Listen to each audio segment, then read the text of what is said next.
So we successfully got all the ingredients for this meal for £1. But will we be able to actually make a delicious meal out of it? Let's find out in this episode of Extreme Budget Bites. I'm so glad potatoes are still cheap because, in my opinion, their versatility is unmatched. I could have easily gone for a jacket potato here, but I was in the mood for something crispy. And I'm never going to factor in the various seasonings that I use to the price because it's optional. Not for me, but in general, it's optional. And of course, the lid of the salt shaker falls off, and instead of dealing with it, I'm just going to put it away so it can annoy me again another time. The potatoes go in the oven for 20 minutes at 200 degrees Celsius. But of course, I forgot to put a timer on.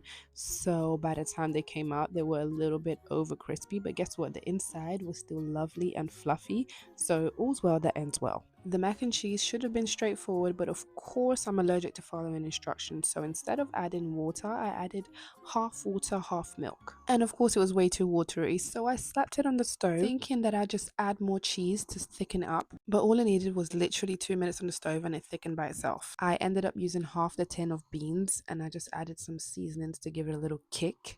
And voila, carbs on top of carbs on top of carbs. But I can't lie, this looks better than I thought it would. And it also tasted better than I thought it would. On top of that, imagine I had the full can of beans. Then this meal would have had 30 grams of protein, 11 grams in the beans, 11 grams in the mac and cheese, and round about 10 grams in the potatoes. But we don't do it for the macros, we do it for the price. I can't believe I made a whole tasty meal for £1.